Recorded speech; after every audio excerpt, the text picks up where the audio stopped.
Are we waiting on one other guy? We're good. And we're live.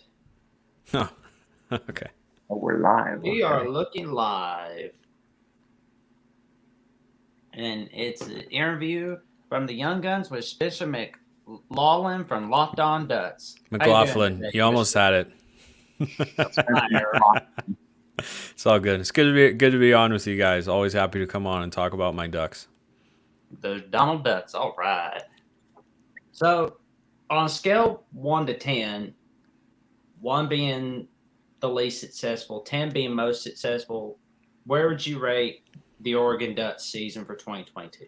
Yeah, I'd put it at about a 7, even though I think if you ask most fans, they might say 1, at least right now, because of how it ended. There's just some recency bias involved there.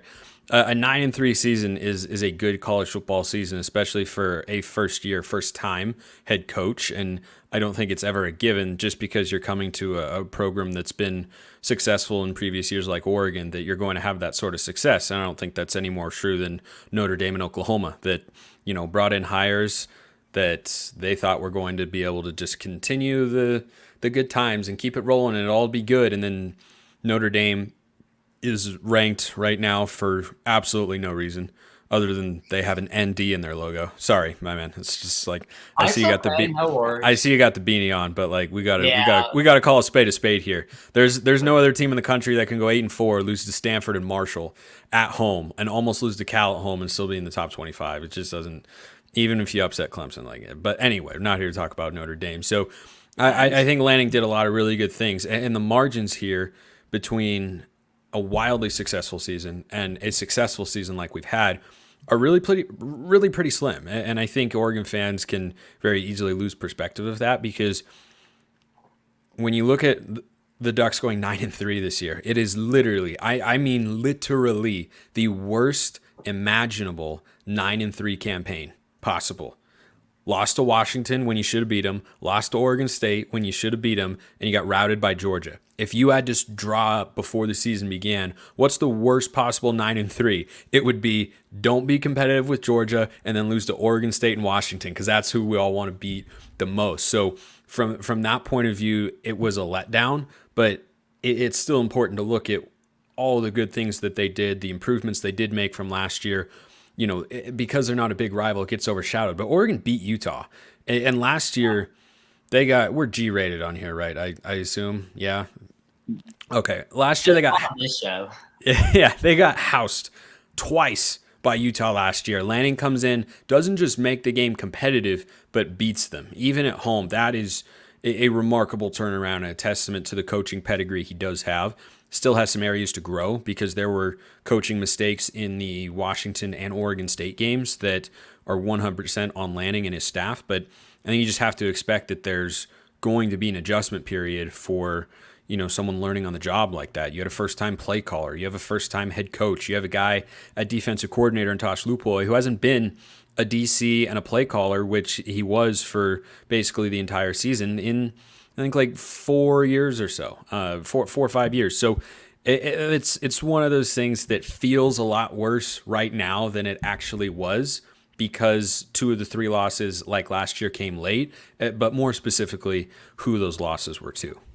Yeah, because like your earlier point where a lot of Oregon fans that would rank it a 1 because you lost to 2 of your biggest rivals. The 2 biggest rivals. Those are the most important games every year. Those are the games that Duck fans want to win, and I'm not any different. You want to win those games more than all the others, no matter who the other opponents are. And the last time Oregon lost to both was 2016, and they went 4-8 that year. It was one of their 2 losing seasons since this century began. So It's not something that Oregon fans are familiar with, which is why it sucks. But again, it's important to remember all the good things that happened this year, of which there were a lot. True. So, and what do you think Bo Nix is going to consider returning for the 2023 season? Yeah, he's considering it. I mean, the fact that he hasn't announced as we're recording this is indicative alone of the fact that he's at the very least considering, because guys who are going to the NFL and know they're going to, like Christian Gonzalez, Oregon's corner, who transferred in from Colorado this year and will be a first or second round pick. He announced he's going to the draft, and countless other guys are opting out of bowl games because they're getting ready for the NFL draft. And the game is 13 days away, and we'll see if Bo does end up playing. The indicators have been that he'll play in the game. It's not likely, but I still don't think impossible that Bo Nix plays in that game and goes to the NFL. I think if he doesn't play, good chance he leaves. If he does play, pretty good chance that he comes back. But he's got a press conference tomorrow, that being Friday, December 16th, that everyone will be very interested to watch in the Oregon circles, because we don't really know. We haven't heard a lot. And this staff and this team have, been pretty consistent this year about keeping stuff really close to the chest, whether it's injuries or, game plan or just media availabilities. Like Bo's always been great with them, but Lanning specifically, when he's asked a question, he just gets short and to the point, moves on to the next one. He's not in there to linger or blow smoke or anything like that. And the way that things have not gotten out, or that Oregon fans and media members even have been unaware of where players stand on the injury front, has been a consistent theme. So, whatever this decision is, I expect Bo to keep it tight to the chest, and we probably won't know until the last possible moment. To backtrack a little bit, I kind of wanted to ask about, after that Georgia game, what was the mood with the Oregon fan base? Did a lot of fans think that Oregon was, maybe not a very good team because they got blown out to Georgia, or did they think that it was just game one of the season and they're playing a team that their head coach was the defensive coordinator of the said team that they were playing last year? So, it shouldn't be looked at too hard and that they were going to turn it around. I thought that they would turn it around, but a lot of people did not. What was the mood with the Oregon fan base after that game? I think it depended on who you asked. There was a spectrum, right? You had fans who thought the sky was falling, Lanning was a disaster. I think that was a much smaller cadre of Oregon fans. Overall, it was just disappointment, because a lot of fans went down for the game. You had a big opportunity, just like you did last year when you went and played Ohio State. You were a big underdog in that one too. And you not only were competitive, but you pulled it out. And the disappointing thing for me, I never expected Oregon to win that game. I never, in a million years, there were some wildly optimistic Duck fans who were like, oh yeah, we're going to pull the upset. I'm like, no, they're not. This is game one. We don't get a tune-up game first. Eastern Washington comes after Georgia. Like this is not going to be, but I did have a hope and expectation that they'd be able to keep it close. And the fact that they weren't was disappointing, because it just got out of hand so quickly, and then became clear that Oregon, just wasn't fully ready for that. And it looked like a team coached by a first-time head coach, a first-year head coach, and a first-time play caller who, had an Oregon offense that was able to move the football, but they weren't able to turn it into points because you were missing all those little details. You didn't have a game to get everybody together. And it was Bo Nix's first time in an Oregon jersey. And to be on that stage is great for the program overall, but it's also a little bit of a drawback when you get beat like that, like 49-3. Like that's the one thing I said on my show going into it. The one thing Oregon can't do here, like you can lose this game. If you lose this game by 20, but you were within two scores, 10 to 14 points throughout, and you're hanging around, and then they pulled away with a late touchdown, that's fine. That's respectable. Georgia's, even though they lost a bunch of players, still really good.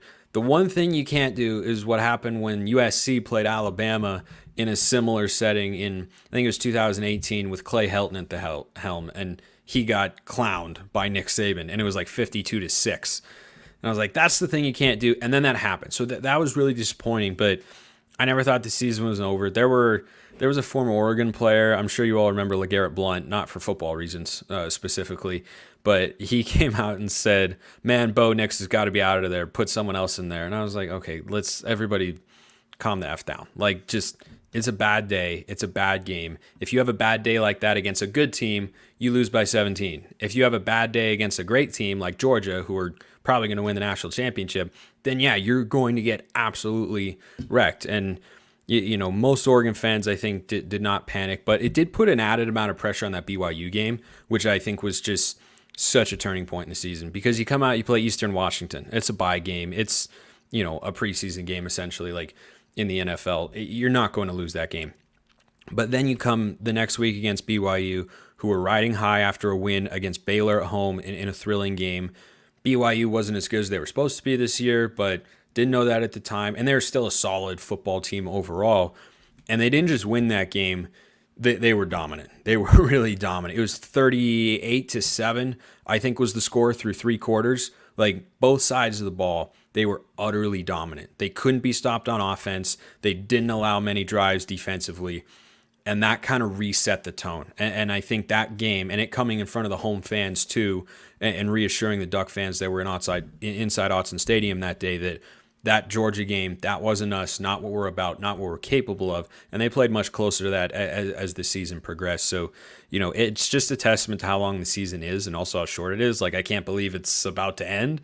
And I also feel like we were just talking about the Georgia game a few weeks ago on my show. So it's wild how that dichotomy sort of works. But, it was not a good feeling after Georgia, but the bounce back happened really quick. And that BYU game, I think, settled a lot of fans down of like, okay, this is still a talented roster, it's still a good football team. These coaches seem to have a grip on what they're doing. This is not going to be Brent Venables at Oklahoma. This is not going to be, early Marcus Freeman at Notre Dame. He started to, of course, figure it out as the year went on a little bit, but it's not going to be like that. And I think that BYU game was the tone setter. So, when I look back and watch the Washington game specifically, I can't, like probably a lot of people, I can't help but think about that 4th down play. Now, the more and more I watch the play itself, it seems to me like it would have been the right play per se, because it looked like the running back just slipped. Yeah. Like it was wide open and he just slipped on the. Yeah, he had a hole to go through. He slipped because he was trying to make a cut, and he shouldn't have tried to make the cut. He needed to just go downhill. I know Whittington's a great short yardage back. He's a bowling ball, really physical, tough to tackle, low center of gravity. If he goes behind the right side of that offensive line, which is where that inside zone is actually meant to go, he lined up to the left of Ty Thompson, took the handoff. And again, you go back to if Bo Nix is in the game, does that happen, right? Was it something about the exchange or the field? Like, I don't know. But if Bo Nix is in there, you also probably just quarterback sneak it. Ty hasn't done that all year, so you're not going to do that. So they went with the handoff. If he just goes basically straight ahead, there's enough of a hole. There's a player coming down to, fill it, but he's not going to stop him from getting a yard. He's a really tough guy to stop from getting a yard, and there was enough of a lane there to make that. So he just made the wrong read. It was unfortunate, and I understand the call to go for it. A lot of Oregon fans didn't like it, but in what world was the defense getting a stop? Not this one. It just that was not happening in that game. And if Bo Nix never goes out of that game with an injury, Oregon probably wins, because the second half it was a track meet. It was up and down the field, up and down the field, up and down the field on both sides. And the only stop was Michael Penix threw an ill-advised interception before Oregon marched down the field and unfortunately was held to a field goal. But if Bo Nix doesn't get hurt on that 3rd and 5 play, which was not a smart play call, unfortunately, and he's able to come back when the game is tied, even after that long touchdown, there's nothing to indicate that Washington's defense was suddenly going to be able to get Oregon off the field and stop them from going down to kick a game-winning field goal. So that's what I was talking about earlier. Like the margin between 11-1 and 9-3 is not very big. Last year, right, you're sitting there at 8-1. Right, or 9-1 going into Utah, and you get shelled, and then you come back, beat Oregon State, and then you get shelled again. That season, right, the margin between an 11 and 12 win year was pretty large.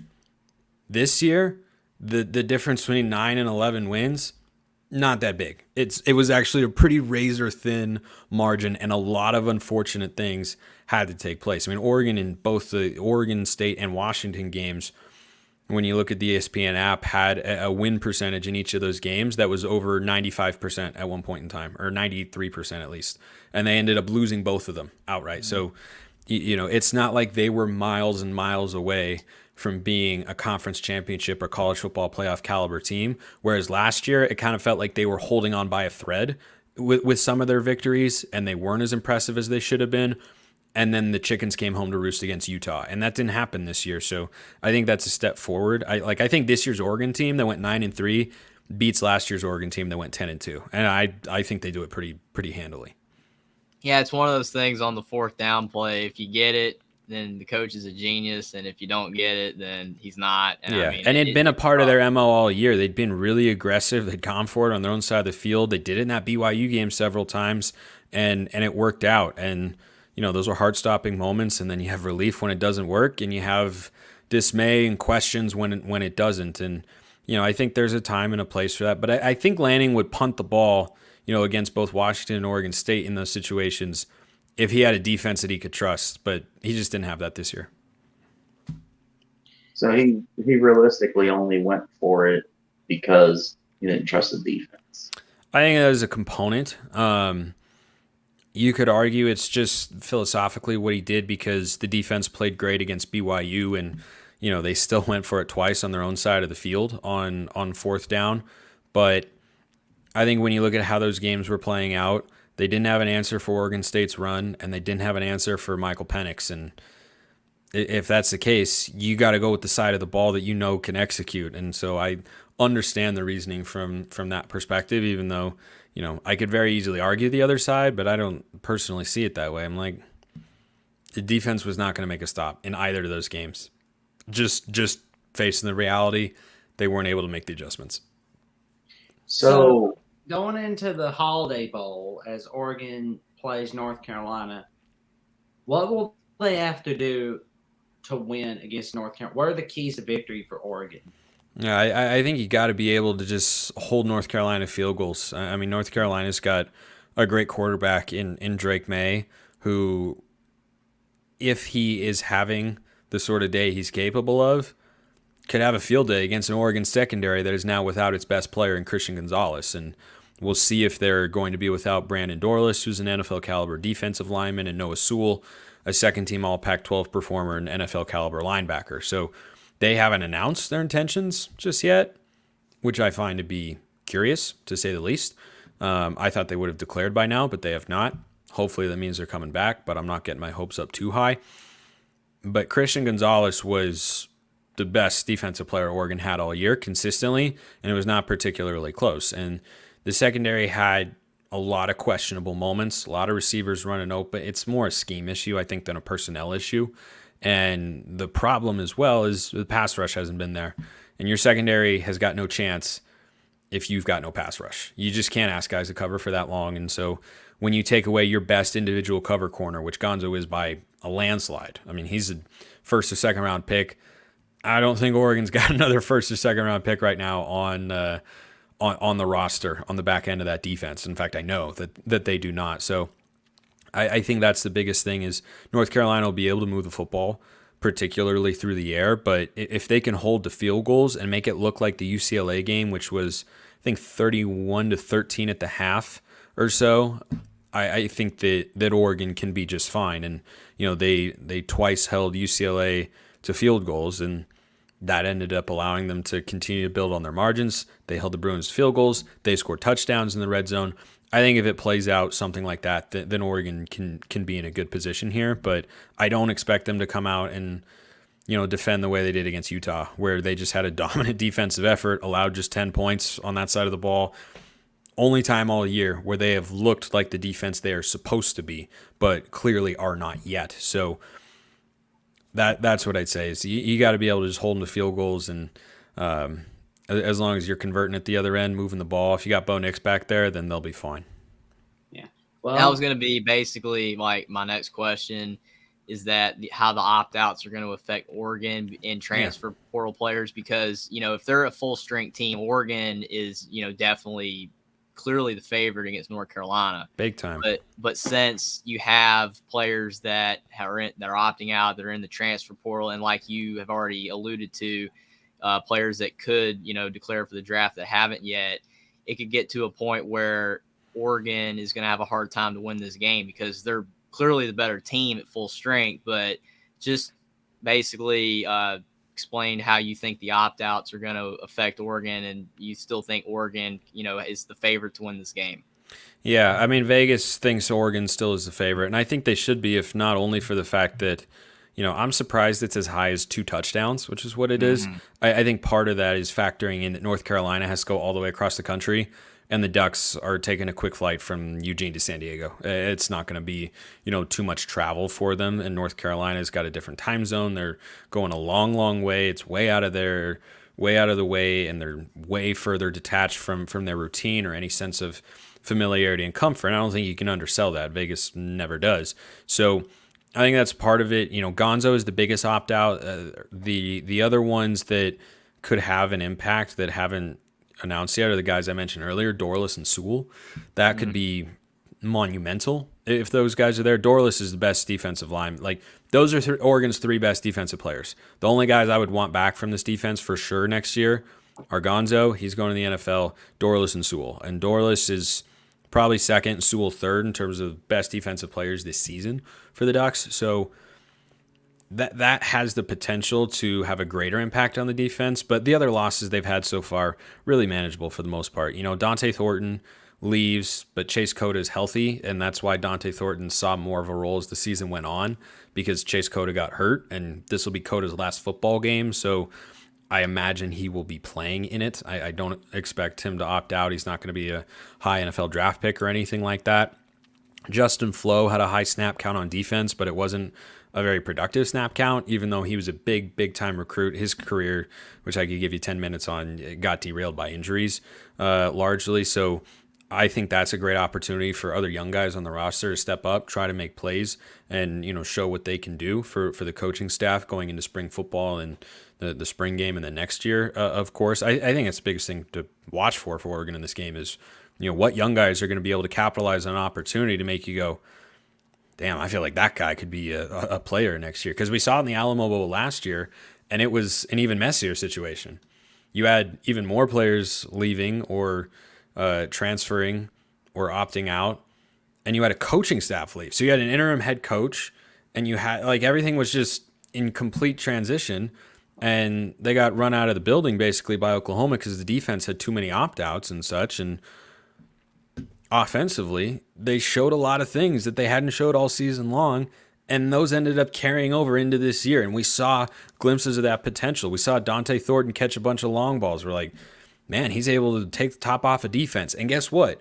When he made an impact this year, he was taking the top off of defense. We saw Troy Franklin make some spectacular catches. That was his true freshman season. We thought, man, that guy can really make some plays. He's Oregon's best receiver this year. Second team all Pac-12. Chris Hudson showed a lot of development in his game, doing some more gadget stuff. And he did a lot of gadget stuff this year. So I think there's a lot of things to watch for in this game from Oregon's perspective. And one thing will be who steps up in the absence of opt-outs or transfers. Gonzo's gone to the NFL. Triquez Bridges will be one starting corner, but who's the other one going to be? Will it be Dante Manning, former 5-star recruit who hasn't lived up to the hype, or will it be Jalil Florence, a 4-star true freshman who played in long stretches this year and looked pretty good? I don't know. That's what I'm interested to see.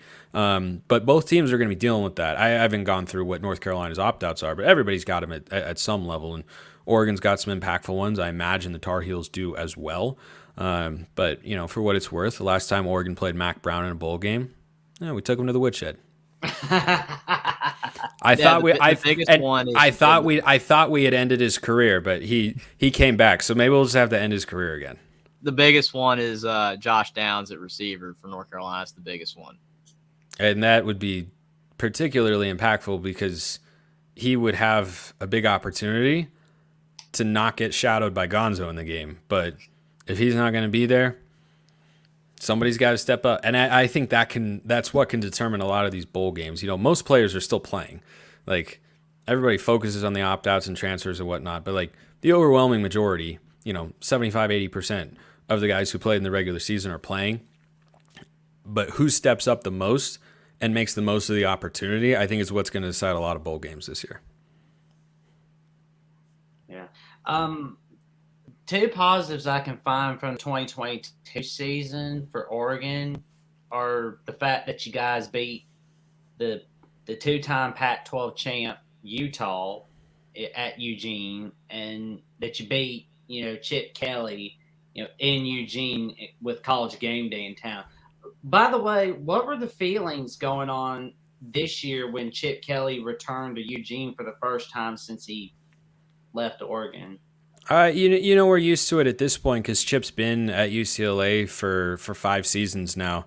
This being year number 5, and it was more special the first time he was there in 2018. Right, we played them in 8, 9, yeah. So his first year there, they weren't very good. When he showed up to Autzen, that was a pretty special moment. He got a big ovation. And Oregon, kind of felt like they could do that because they knew they'd beat UCLA. That just wasn't that good of a team because they were in a complete and total rebuild. And now it's just it's not like he gets a huge ovation every time he's in Autzen, but we all love Chip. I mean, like we all love Chip. I root for Chip. I know other Oregon fans root for Chip. We will always root for Chip. Unless he's playing us, of course. But otherwise, I'm always going to root for Chip Kelly because Oregon football could get to great heights. It'll never be like that.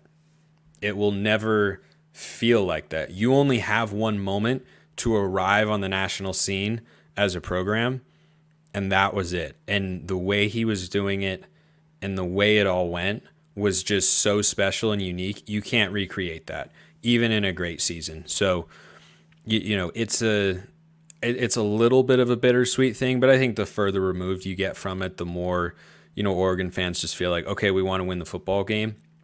But there's definitely no, at least that I'm aware of, animosity, right? Of like, yeah, Chip, that's what you get. Yeah, we want to stick it to, like, it's nothing like that. We know Chip and why he wanted to go to the NFL. We rooted for him there. I'll always root for Chip Kelly. So, it's I mean, that's how I feel about it. I think most Oregon fans are in that boat, that the memories are just so powerful and fond of when he was there that unless he's playing the Ducks, we can't help but root for the guy. Yeah, the Chip Kelly's done a pretty good job at UCLA, and there was a time where people wanted him fired, but I think honestly, had it not been for the COVID year, he'd be out now. Thank goodness. Potentially. I mean, his winning percentage has gotten better every year he's been there. He True. went 3-9, 4-8, and then he was 3-4 in the COVID year. And he also coached. I mean, he's always been aggressive, but I remember there were a couple, games that he decided to try and win on like a 2-point conversion or a fourth down or something like that. And it didn't feel like Chip being aggressive. It felt like Chip saying, "Screw it, this season's a wash. Let's just try it. Yeah, Let's that just try." game against Stanford in Yeah, that's the one specifically. There was another one too, but it just felt because the Pac-12 season was a joke that year that he was just like, "F it, man. I'm just gonna let's just try and win it. And if we don't, who cares? This season is not gonna yield anything for us." But then it came to fruition last year, and they beat LSU, and that's a big deal at UCLA. And they won 8 games last year, and they won 9 games this year, and they could get to 10 if they win the bowl game. And that just doesn't happen a lot at UCLA. So I think it's a testament to how patient you have to be at some programs. Not all of them, but some. And it depends on which program you're talking about, but UCLA is one where you do have to be patient. right. Another question about Oregon with Bo Nix. Looking back at the season that he's had, would you, coming into this season, did he overperform what you thought he was going to do or underperform? No, he overperformed by a lot. Okay. I was not a Bo Nix hater. I was not a Bo Nix doubter. I was not an anti-Bo Nix person like that. But I'd be lying if I said, yeah, I thought he'd put himself in the Heisman race pretty squarely by the time the middle of the season rolled around, especially after that game against Georgia. It looked like it was the Bo Nix of old. But then once Oregon as a team got past that, he became a completely different player, and he gelled with Kenny Dillingham so well, and he played the offense, executed the offense. I mean, close to perfectly, guys. It just could not have been that much better. Like, yeah, there are a couple throws he'd like to have back. Why don't you show me the quarterback that doesn't have a throw or two he'd like to have back? And his nickname in Auburn was Bo Picks. Yeah, that guy did not ever once exist this year at the University of Oregon. He threw a couple interceptions, right? He threw a bad pick six in the red zone against Washington State. That's like the only throw that could have lost us a game, and he ended up going for a career high like 415 yards and 5 touchdowns, and we won in a semi-miracle comeback. Like, he was so good. He outperformed everyone's expectations. And I wasn't a doubter, and I wasn't a lover. I was like, the guy could be good. I've seen him do some good things. Why don't we wait and see? And then we wait and saw, and we were looking like, man, this guy is really good. And it's been a pretty crazy transformation. How there were so many fans before the year, can't believe we added Bo. This is ridiculous. How did we decide this is a good idea? Stop bringing in transfers. To now at the end of the year, we're all like on our hands and knees. Please, for the love of God, Bo, come back. We love you so much. We've always loved you. You know, it's like all my homies love Bo Nix. And he was that good. And he is worthy of that admiration and respect. If not only because of what he did in that Utah game. I don't know if you guys watched it. That guy was straight up injured. He was injured. He could not run. But he went out there for a team that he just arrived to as a guy who wants to go to the NFL one day by all indicators. And he busted his butt to win that football game as well as he could. And he wasn't healthy.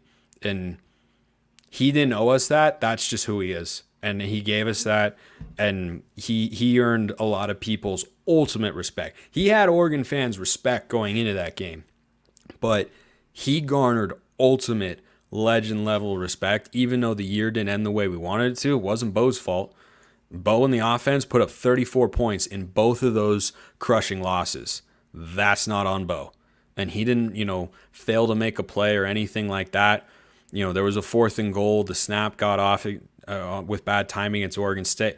That's just like random stuff that happens. Bottom line, put up 34 points in 2 games. You shouldn't go 0-2 in those games unless your defense is sucking up a storm, which they were. So I hope Bo comes back because he was really, really good this year. And he just looked like a completely different player. Yeah, I knew you were going to say that he overperformed. I definitely wanted that reaction, man, of how awesome Bo Nix played this year. That's exactly what I was looking for. Even the people who are optimistic about him, and I was probably more optimistic than most, I actually did an episode where I talked about what do we need from Bo Nix or what do we expect from Bo Nix. And I went through, his career stats, which had gotten better, season by season, and kind of what I thought a good year would be. I was thinking like 63% and a 3.5 to 1 touchdown interception ratio. And he was, for most of the season, I'll look up and see where he ended up. For most of the season, he was over 70%. And he ended the year 71.5% completion. That's ridiculous. Absolutely. I mean, like, that is so much better than what I thought the best of Bo could be. I thought the best we were going to see from him was like 65%. I thought that was the ceiling. And for him to almost be at 72, 27 touchdowns to 6 interceptions, and man, he overperformed statistically, and he passed the eyeball test too. I like to say that stats are a starting point, not an end point when evaluating a player or a game. And that's a great starting point, but it is indicative of how well he played this year. And then the rushing numbers were phenomenal too. So the Pac-12 next year is looking pretty stacked. It's a gauntlet. Because Michael Penix is returning. Yep. Next year. And, you're still going to have the reigning Heisman Trophy wearing Caleb Williams returning. And the status unknown with Bo Nix, and I think the status is unknown with Cam Rising. I'd expect him to be back. He's not it. He's not. That's not an NFL quarterback. He's a good college quarterback. Don't get me wrong. Great football player, tough, gritty, excellent leader, committed to the program. He does not have anything close to an NFL arm. I mean, he's probably got like the 6th or 7th best arm in the Pac-12. He's not the 6th or 7th best quarterback. He's got like the 6th best arm. So draft scouts aren't going to be looking at the fact that he won 2 straight conference titles. Doesn't matter, no. They're No. not really. No. No, you gotta If have, that was the case, then Will Levis would not be a top draft pick. correct. They're looking at traits. They're looking at traits, and that's what they should be looking at. Just because you were a winning player doesn't mean you're going to be a high level NFL quarterback. The winningest quarterback of my lifetime in college is probably either Matt Leinart or Kellen Moore. Ironically, both lefties who wore number 11. But just because they won a lot of games and were really, really good college players doesn't mean they translate to being elite NFL quarterbacks. And those are just two of several examples. Josh Allen was at Wyoming, for goodness sakes, and he's one of the 3 or 4 best quarterbacks in the league, along with my boy Justin Herbert, of course. Old Herbert. And I am ashamed that I doubted him in 2020. It's okay. You're forgiven. You're forgiven. Welcome to the train. Oh, thank you. But I do hope that he doesn't deal with the bad luck of Spanos anymore. I would like to see him get to the playoffs. I mean, yeah, no, we all want him to either ditch the Chargers or for the Chargers to just ditch the Chargers. Like they are. That game he played against the who was it on Sunday night? The other the Dolphins. Yeah, against the Dolphins, which hilarious contrast, Herbert and Tua. Yeah. But watching him play that game and seeing what was needed to win on a day where the defense was actually playing well was like, this organization stinks. And some franchises are just like that. I mean, some schools are just like that. The Chargers are like the Texas A&M of the NFL. It's like there's no reason they shouldn't have more wins in their school or program's history or team's history than they do, and yet they don't. And they just find ways to underachieve. And Phillip Rivers never got to a Super Bowl. I'm not saying he was incredible, but do you guys know how many Pro Bowls Phillip Rivers made? Oh, a lot. How many do you think he made? 8 to 10.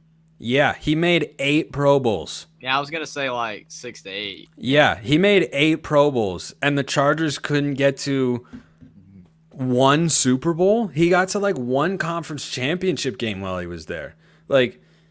Is he the greatest quarterback? No, but Blake Bortles got to as many conference championship games as Phillip Rivers. That's the Chargers in a nutshell, man. That organization is horrendously run, and Staley blows.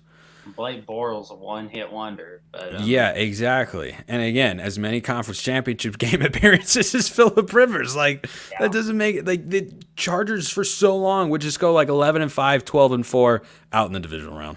Win a wild card game, out in the divisional, just all the time. Some teams are just like that, man. Yeah. So, it's got the future of Oregon, right? The Pac-12. As of yesterday, UCLA is officially going to the Big Ten, right? Correct. That got approved by the UC Board of Regents. Yep. And where does Oregon sit? Are they going to tough it out in the Pac, or are they going to try to leave for the Pac, the Big 12, or the Big 10? What's the plan for Oregon? Well, that is information privy to the higher-ups. What I can tell you is there is legitimate interest in going to the Big Ten. If a Big Ten offer came to Oregon, they would leap at it. I don't think the Big Ten is going to do that, at least at this point in time.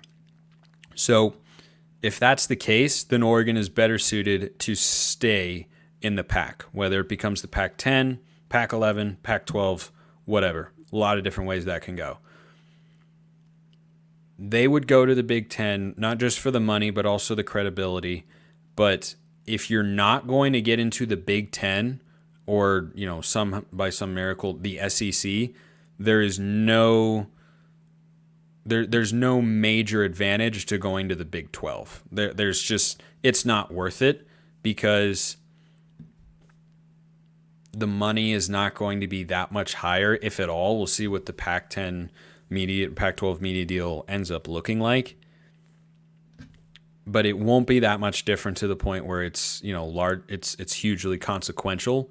And if you're not going to be in the Big Ten, then you want to have the best chance at the playoff. And to do that, you got to win your conference, because we're going to put in these stupid ass automatic qualifiers, which I just, on a personal level, hate. But they're going to be there. So you want to be in a conference that gives you the best chance to do that. Well, it's going to be a lot easier to win the Pac-12 that's added like San Diego State and SMU, for example, or Fresno State or somebody, than it is going to win the Big Ten and even trying to get an at-large. So if you've got an automatic qualifier in a league that you've already won 4 times and now USC and UCLA aren't an obstacle, then that's your best path to getting into the 12-team playoff. But I'd be remiss if I didn't come on a show for the first time and say I hate a 12-team playoff. I am anti-expansionist all the way.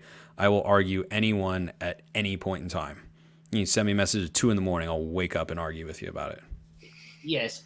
What are your pros and cons of the 12-team playoff?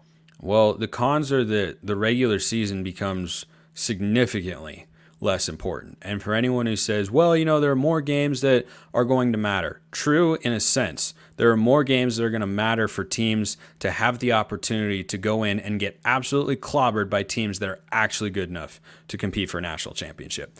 College football is unique in a number of ways. And the biggest con that the 12-team playoff presents is the idea that the number 12 team has a reasonable chance of getting to the same level as the top, kind of 3 or 4. And I just completely reject that notion. Like, look at the teams this year.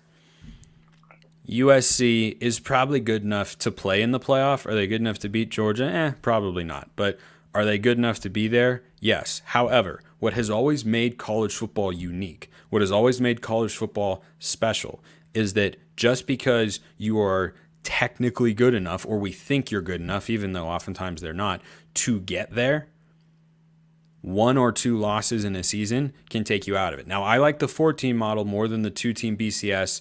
I thought that was too restrictive, and Georgia wouldn't have won a national championship like they did last year in the BCS. Ohio State in the first year of the playoff wouldn't have won. So I think 4 teams is the appropriate number. If you want to go to 6, that's fine, but I would never in a million years say you should go beyond 6, because what makes college football special is you can go 10-2, which is a really good year for a lot of programs and a down year for a school like Bama, and you don't get into the playoff because you should have to earn it. The threshold to get in has always been higher than every other sport, and that's what has made it unique. That's what has made it special, and a 12-team playoff just dilutes that and waters it completely down. Utah would get into the playoff this year. I really like Utah. I respect their program a lot. I thought they were a really good team. They were my preseason pick to win the Pac-12. But guess what? They shouldn't get into the national championship conversation. They had a great year, but they lost 3 games. They lost 3 games, and I don't want to live in a world where college football is trying to be like the NFL, because I really like the NFL. There's a lot of entertaining qualities to it. It's not nearly as urgent on a week-to-week basis as college football. It's not even close, not even remotely close, because you can lose. Let's say you already have a loss on your schedule. And again, I like that the playoff allows for that slight amount of flexibility, but not a ton, depending on your schedule. And scheduling is the biggest thing that needs to change in college football because it's an absolute mess. But if you go into a game with 1 loss and you lose, your playoff hopes are gone. In the NFL, playoff teams are going to get in going, 12-5? You lose 5 games. There is not the same level of week-to-week urgency. And that is what has always made college football unique from the NFL. It's what has always made it the best regular season sport in the world.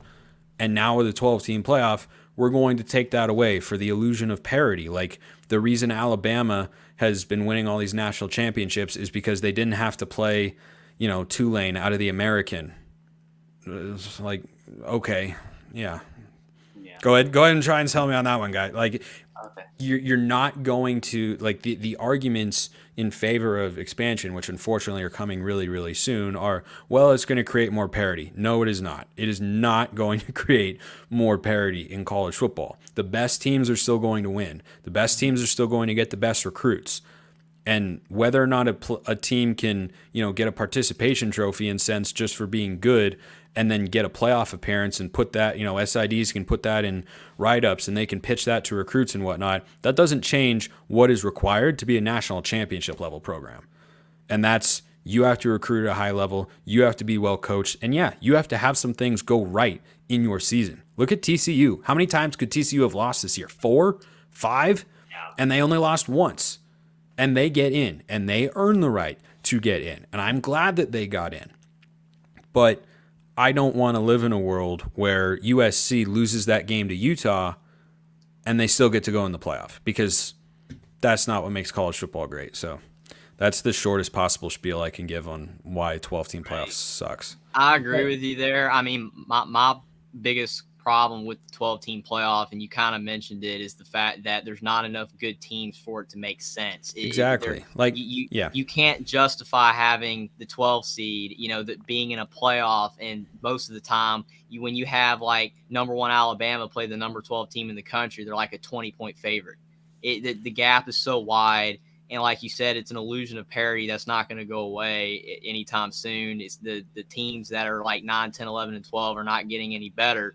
And I don't like the fact that the other thing I don't like is you have the automatic bids from these conferences. The problem with that is that the conferences are being basically the Power 2. The Power 5 is not going to really exist in the same nature. It's the Big Ten and the SEC are way more powerful than the rest of the conferences.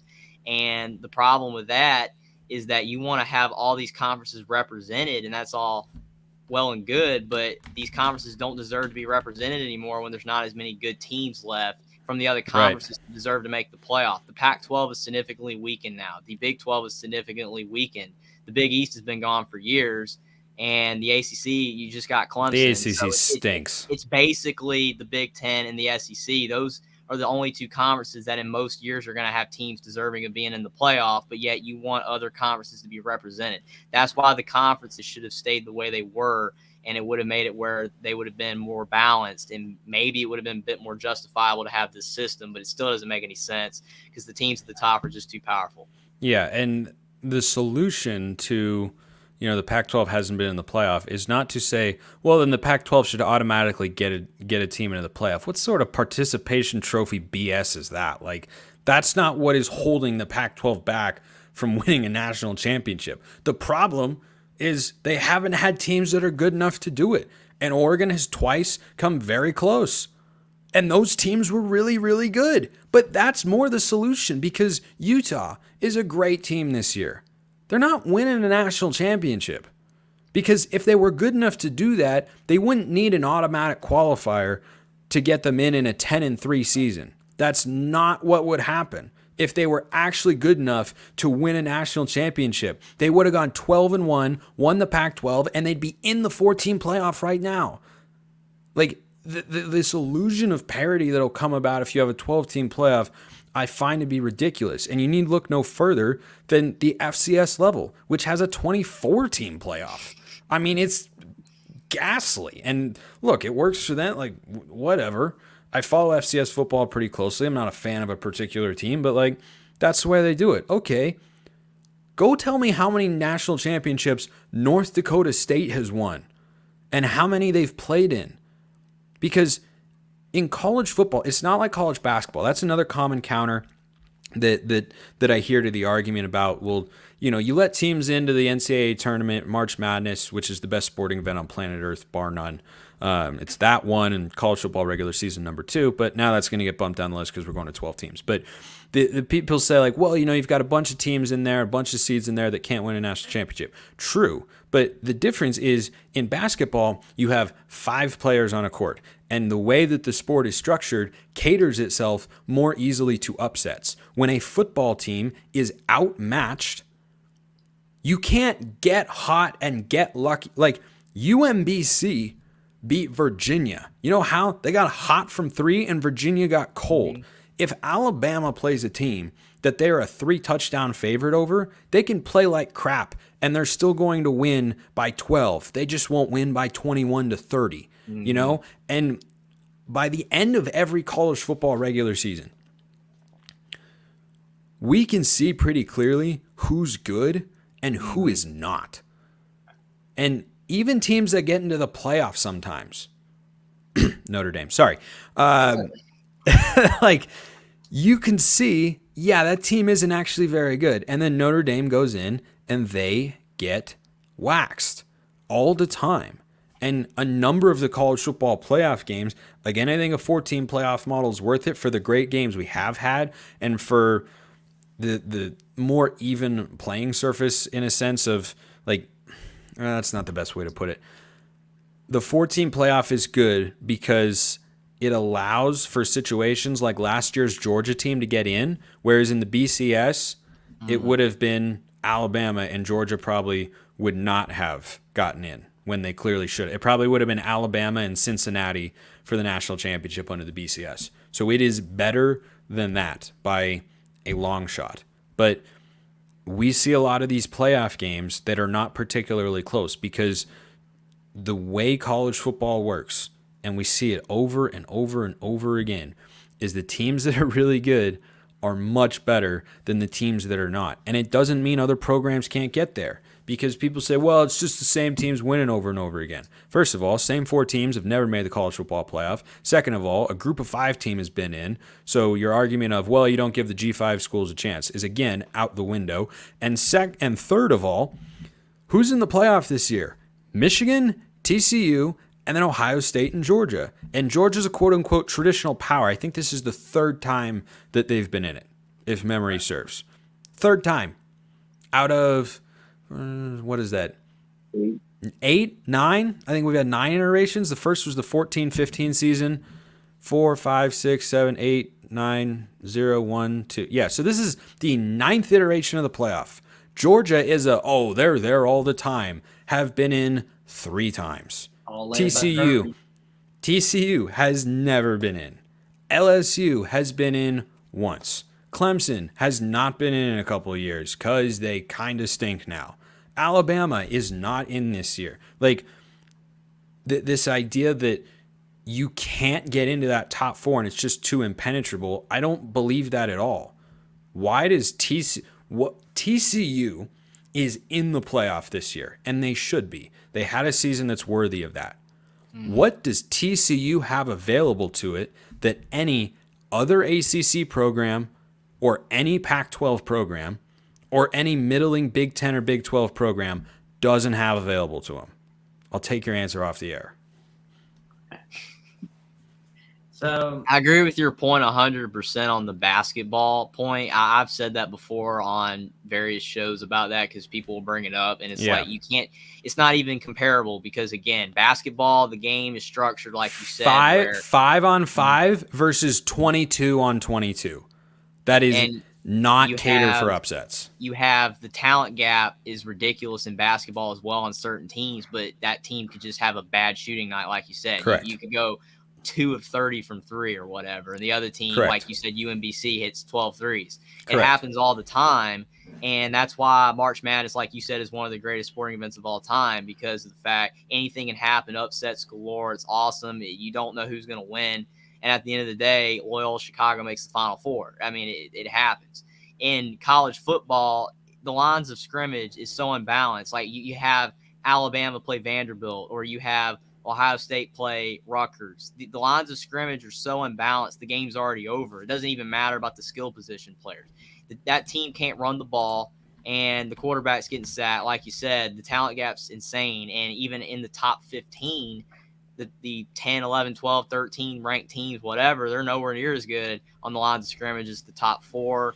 It's just insane that a lot of people think that the 12-team playoff is going to work when it's going to be more of the same that you've already got. It's not going to be any different. The only way it's going to change is if more teams get at the top 4 teams level, like Alabama and Georgia, or Ohio State. If other teams like USC and Miami can get to that point again, or Nebraska, going way back on these teams, but if they can get really good again, maybe, but they haven't shown the ability to do so.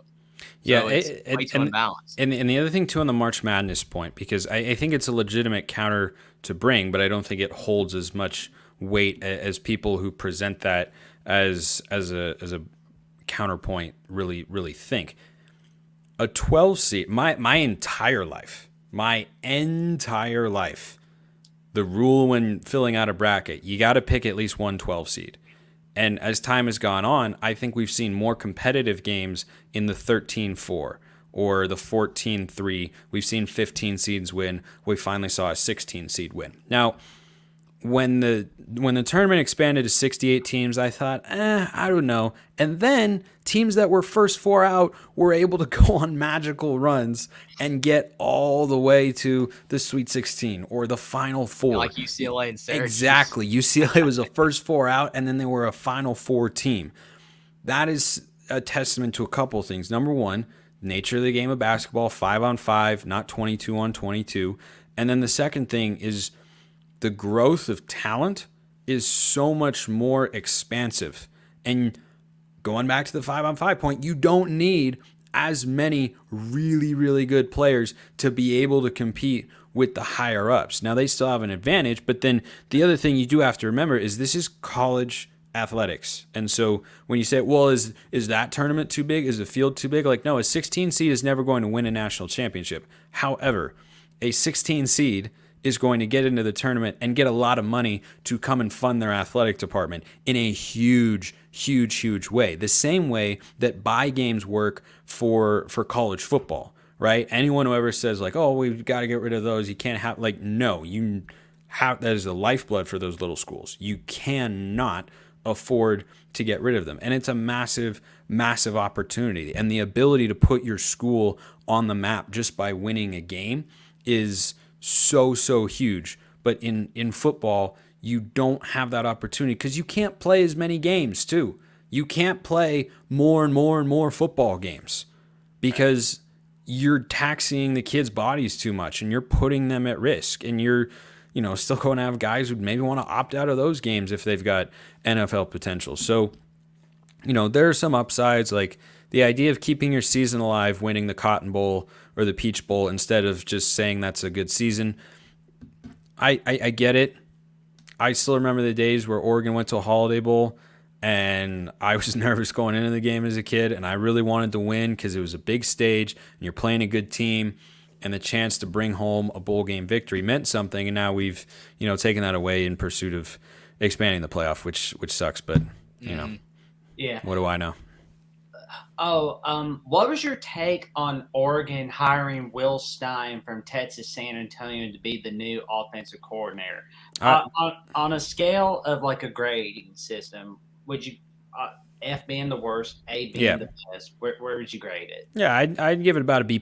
You know, I think he has a lot of resemblance to Kenny Dillingham in that he's a very young guy. He's not particularly proven, but he is well thought of in coaching circles, and, you know, is running a lot of modern concepts and schemes, and you know, wants to be explosive offensively, and, you know, is very highly regarded as a sharp guy, and that showed with UTSA winning Conference USA this year. They won, I think, 12 games a year ago.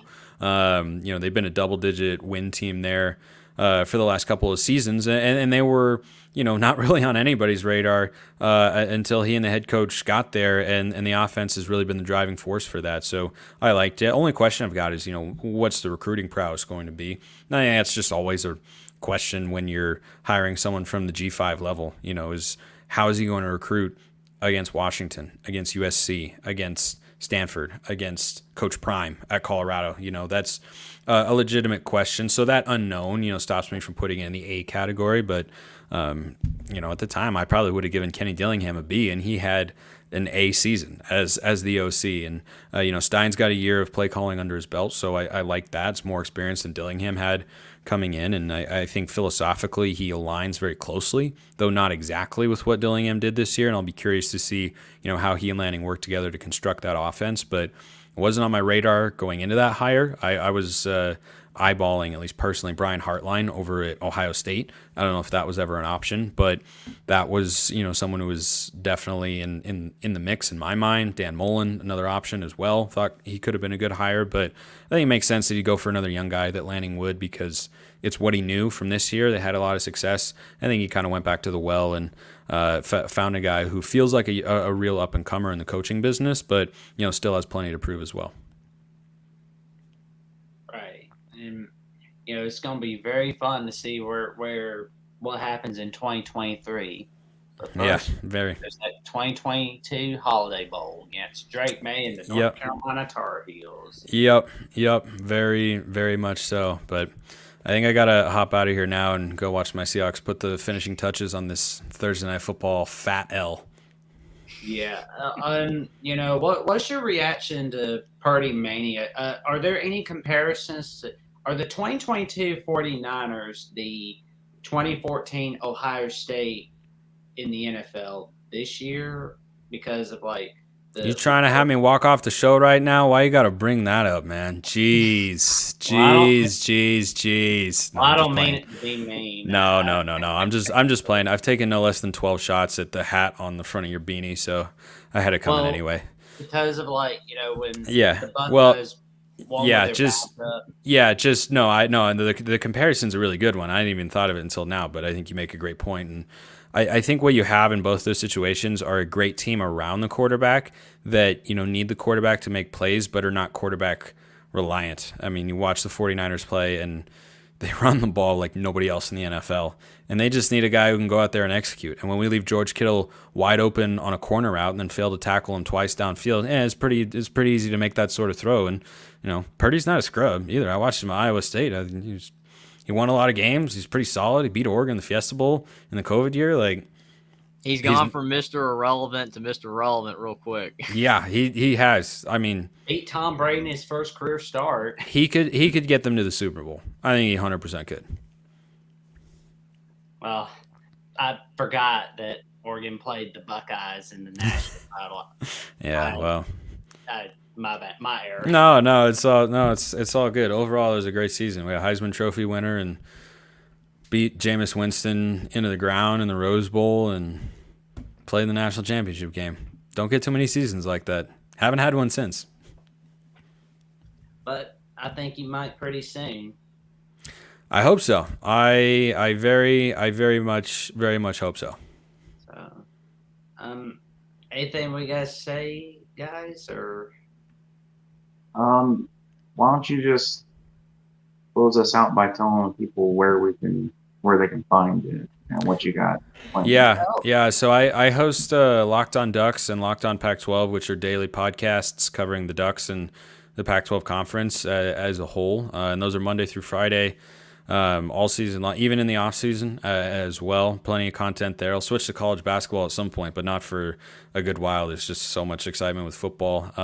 Those shows are available on YouTube or wherever you listen to your podcasts. And I'm at Smalls_55 on Twitter. If you ever want to chat, by all means, DMs are wide open, and I take messages from anybody and anybody, which is how I got in touch with you guys. And it's great to come on.